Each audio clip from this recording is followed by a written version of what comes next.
Monster Week!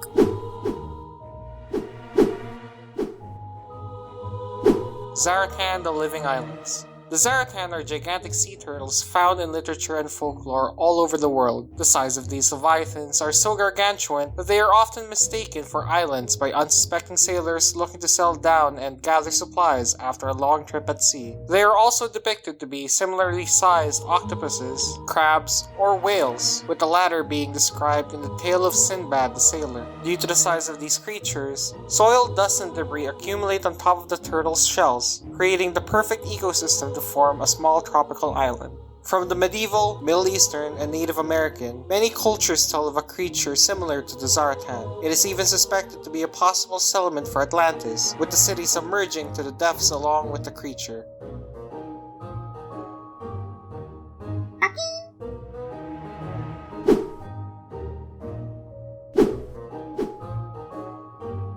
The U-28 creature is a yet still unidentified reptilian sea creature, described as a 60-foot-long aquatic crocodile with 4 webbed limbs, a long pointy tail, and a head that tapered to a point. It was spotted once briefly during World War I by a German sub named, of course, the U-28. After an attack on an English steamer, from the wreckage, suddenly there was a huge explosion causing debris to fly everywhere, and spotted in the blast was this monster. They were unfortunately unable to photograph the creature given everything was so sudden. It's easy to be skeptical given this was the only time the creature was ever spotted. It is unlikely, however, that the commander of a military vessel is to lie about such an encounter, and there were also many eyewitness reports around the time. The North Atlantic alone is a vast mystery among the many oceans and seas, and there were many things we didn't understand in the 1910s. But do you think we would ever be able to comprehend this creature if it ever came up to show its face again today?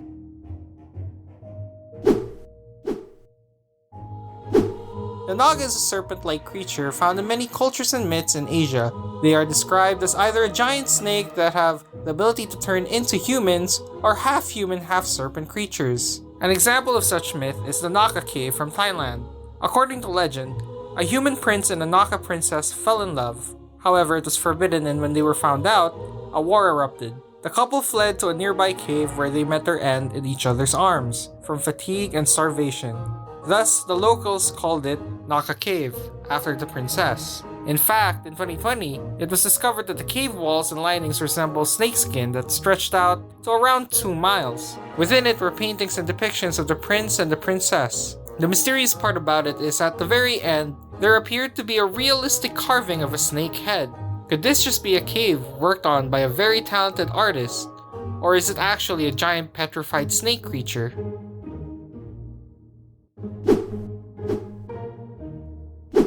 The Thunderbird is a mythological creature, most known in relation to Native American cultures. There are many different depictions of this winged creature, all of which involve it being very large enough in fact to carry even a humpback whale. From a giant black eagle, condor, or vulture, even a pterodactyl, but more on that later, different tribes have different legends and descriptions surrounding this creature, but one thing is for certain, all of these depictions have the Thunderbird have the ability to control the weather, specifically thunder and lightning. It is believed that roaring thunders came from its flapping wings and that lightning flashed from its beak and/or eyes. There have been numerous sightings of the Thunderbird all across America, a popular encounter of which is the Tombstone Thunderbird. It was said that in April 1890, 2 cowboys found and shot down a bird-like creature. It was said to have looked like a pterodactyl, and it could have perhaps been the Thunderbird. While this may have been debated on and debunked by many, to this day, many still claim to have seen the Thunderbird themselves, leaving behind the bird's existence still up for debate.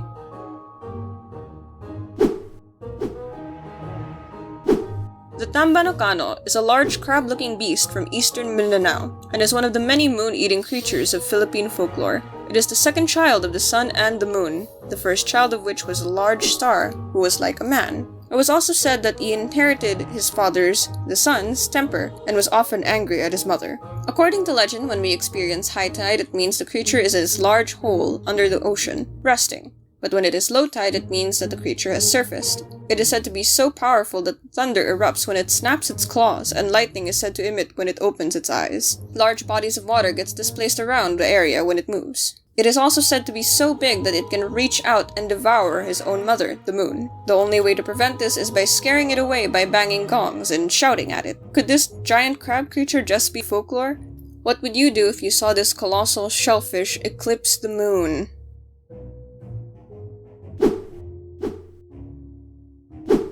The atmospheric jellyfish are giant jellyfish-like creatures that are said to be equivalent to the size of the largest planes in history. What separates these gigantic cryptids to their seafaring counterparts is the fact that they can be seen floating in the sky. The earliest reports date back to the 1900s, but it is speculated to have been around much earlier and were just confused with other unidentified flying objects. They are described to be translucent and silent, almost cloud-like in nature. However, they cast solid shadows and emit light, depending on the accounts. It is even said to be able to blast beams of light that can penetrate glass, but more on that later. Sightings of this large, ominous figure have been reported all around the world, from Denmark to China. The first well-documented sighting was in Denmark in 1974, and was the subject of much investigation by the Danish military due to many eyewitness reports claiming to have seen the creature, as it apparently shot out beams of light that penetrated through the walls and windows of the surrounding buildings before disappearing back into the clouds. The most recent sighting as of recording occurred in 2015, where it was spotted in the Netherlands by Harry Perton, and was named the Dutch Flying Jellyfish. With so many eyewitness reports all throughout history, would you believe that a giant jellyfish-like creature lives in our atmosphere? And what would you do if you were to spot one?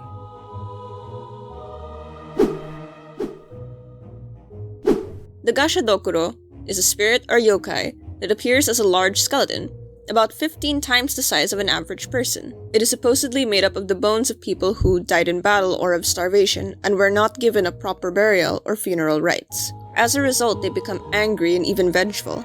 It is said that this spirit roams the countryside after midnight and snatches away lone travelers, biting their heads off to drink their blood. They are also powerful spirits, as they are indestructible and are able to turn invisible as to not be seen by any lone wanderer. Though it is said that one can occasionally hear the rattle of their teeth and bones when they are near. In order to ward them off, one can hold on to Shinto charms. They are able to maintain themselves for quite a long time given their amassed malice and anger as energy. However, they can only last until even this can burn out. It is also noted that these spirits are quite rare compared to the past when famine and war were part of everyday life. What would you do if you heard or saw this yokai or spirit in the dark? Would you run?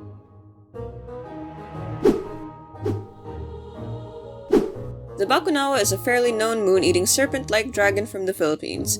This large aquatic beast is often depicted to be the size of a lake, sometimes seen as a snake, sometimes a dragon, and sometimes even a fish. It is also said to be powerful enough to cause earthquakes, strong winds, and rain. There are many variations in the legend of the Bakunawa, however they all involve it eating the moon and causing the eclipses. According to one legend, there were 7 moons in the sky placed by the god Bathala to light the night sky. The serpent fell for the moon's beauty.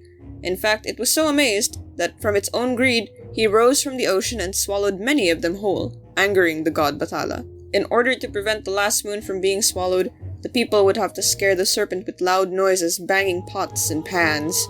Sound familiar? It is said that every now and again, the serpent would come back and attempt to swallow the last moon whole. When that happens, the locals know what to do. The next time you look out and see an eclipse, take a look around you, for it might just be the Bakunawa. Thanks for watching. If you enjoyed the video, please consider leaving a like, and we'll see you next time.